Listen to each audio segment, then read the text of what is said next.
Florida League of Cities presents FLC live at the Capitol Week 7. This weekly video update provides highlights of key legislative activities and showcases the League's advocacy in action. City officials from Lynn Haven, Freeport, White Springs, Sunrise, and Titusville came to Tallahassee to meet with legislators and advocate on behalf of their cities and the League's legislative agenda. The Florida League of Cities thanks each of them for their advocacy efforts. The mandates are not only like pension reform, but it's in water, wastewater. We're all getting hit with this stuff. Now, on to developing legislative issues. Municipal, police, and firefighter pension reform gained little ground last week. Committee substitute for House Bill 1399 by Representative Patrick Rooney was scheduled to be heard in the House Appropriations Committee, but the bill was not considered. Unfortunately, this does not mean committee substitute for House Bill 1399 is dead for the session. Rather, committee substitute for House Bill 1399 could be withdrawn from the committee and moved directly to the House floor for consideration.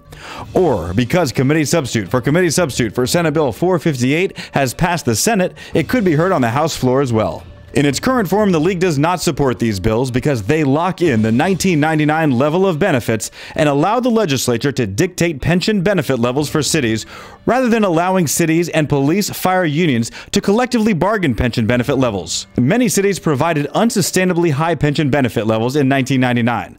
To keep existing plans sustainable, sound, and secure for current and future police and fire, cities must have the flexibility to negotiate a sustainable benefit level.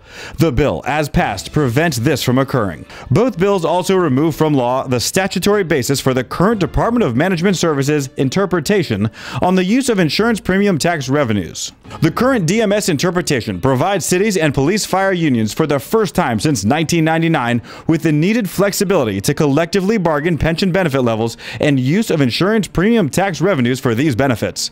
Rather, as noted above, the bill now requires cities to maintain the unsustainable level of pension bills provided by the city in 1999. While the bill contains a narrow grandfather provision for cities operating in reliance on the current DMS interpretation, the bill effectively repeals the interpretation. Therefore, no new letters could be issued, and the current letters would no longer be effective after a date certain not to exceed 3 years.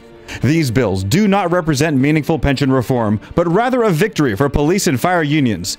Due to the action by the Senate, the League is in opposition to both bills and urges you to contact your legislators to oppose the bills. Committee substitute for House Bill 203 by Representative Beshears passed the House by a vote of 113-3 and was sent to the Senate for action by that body. This bill preempts municipalities from passing any duplicative ordinance, resolution, or rule affecting a bona fide agricultural operation, and also preempts municipalities from assessing any fee on such agricultural land.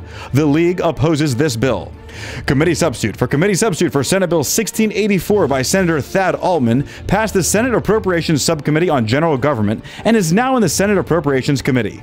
In addition to a host of regulatory streamlining issues, this bill amends existing law relating to municipal review of development permits and clarifies that a water management district is the only entity that is authorized to grant a license for the construction, repair, or abandonment of water wells. The League supports this bill. Committee substitute for House Bill 85 by Representative Greg Stubbe passed the House Appropriations Committee and is now in the House State Affairs Committee. This bill provides a framework that local governments must follow when reviewing bids for public-private partnership agreements, including unsolicited bids. A PPP is a contractual agreement formed between a public agency and a private sector entity that allows for greater private sector participation in the delivery and financing of public building and infrastructure projects. By requiring the framework outlined in this legislation for the adoption of PPP agreements, cities will lose the flexibility they currently have when reviewing and entering into PPP agreements. The League opposes this bill. The League of Cities is an adamant supporter of public-private partnerships. We think that public-private partnerships have fulfilled an increasing need for infrastructure funding that this state is facing, and that public-private partnerships are a great way of going ahead and trying to fulfill those needs. We have a concern that the framework that the bill is proposing and prescribing is a little bit too ardent, and that it might prevent or discourage some of our cities from wanting to enter into public-private partnerships. Senate Bill 1852 by Senate Appropriations passed the Senate Appropriations Committee and is awaiting a final vote on the Senate floor. This proposed committee bill allocates $200 million from the National Foreclosure Settlement, in which the state was a party to a national lawsuit against 5 of the nation's largest banks who committed foreclosure abuses. Senate Bill 1852, unlike its House companion, allocates $70 million from the $200 million to fund the State Housing Initiatives Partnership, while also including funding for the State Apartment Incentive Loan Program, funding to combat homelessness, state courts, and the Attorney General's office. The League supports the SHIP funding language in Senate Bill 1852.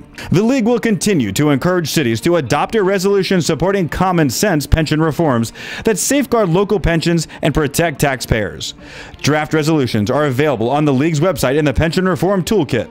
If your city develops a position on the pension reform bills, please provide this information to Craig Kahn via email at kcon@flcities.com.